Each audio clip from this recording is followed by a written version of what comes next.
Hello friends, मैं RJ Neha लेकर हाजिर हूँ प्रोफेसर विशाल और प्रियंका की प्रेम कहानी हम सफर का तीसरा भाग। इस कहानी को लिखा है श्री रविंद्र श्रीवास्तव दीपक जी ने। प्रियंका ने जैसे ही दरवाजा खोला वो चौंक गई।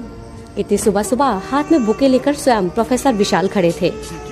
सर, आप इतने सुबह सुबह और ये बुके, आखिर बात क्या है? प्रियंका ने पूछा। प्रियंका के पूछने से पहले ही प्रोफेसर विशाल ने उसे देखा तो देखते ही रह गए। सर हेलो, मैं आपसे बात कर रही हूँ। क्या सोच रहे हैं, कहाँ खो गए आप? प्रोफेसर विशाल झेप जाते हैं और फिर अपने आप को नॉर्मल करते हुए बोलते हैं, many happy returns of the day. Happy birthday to you Priyanka. Thank you so much sir, पर आपको कैसे पता चला कि आज मेरा बर्थडे है? प्रियंका, कल मैंने तुम्हारे फेसबुक प्रोफाइल पे चेक किया था और मुझे वहीं से पता चला।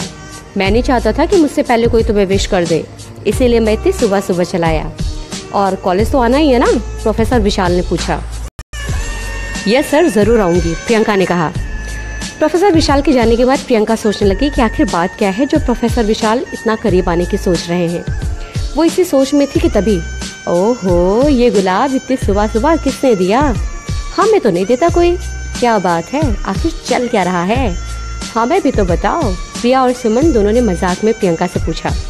अरे यार, आज मेरा बर्थडे है, इसीलिए प्रोफेसर विशाल ने मुझे बुके दिया है। और हाँ, जैसा तुम दोनों सोच रही हो ना, ऐसा कुछ भी नहीं है, समझी? अब सुमन और प्रिया को टॉपिक मिल गया। हम दोनों को तो पता ही नहीं था कि आज तुम्हारा बर्थडे है, लेकिन सर को पता चल गया। क्या बात है? और दोनों हंस पड़ते हैं। अच्छा चलो चलो, इस टॉपिक को बंद करो।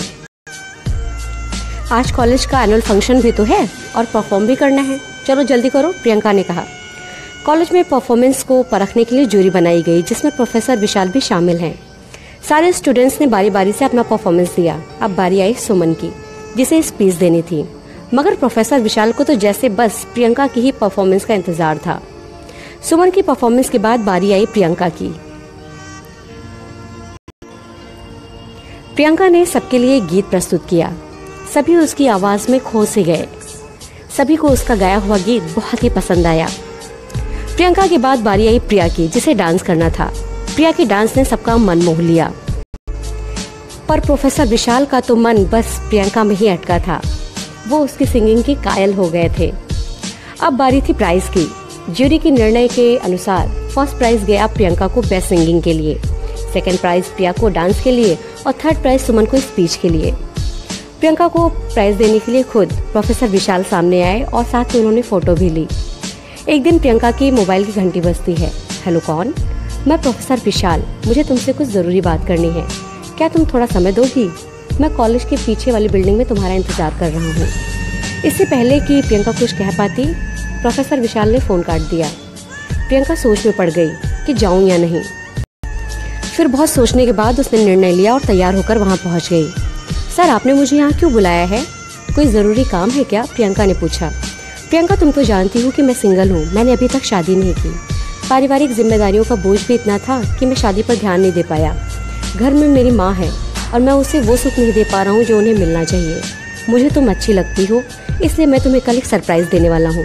उम्मीद है कि तुम उसे स्वीकार करोगी। प्रोफेसर विशाल आखिर करने क्या वाले हैं? प्रियंका के लिए वो सरप्राइज़ क्या था?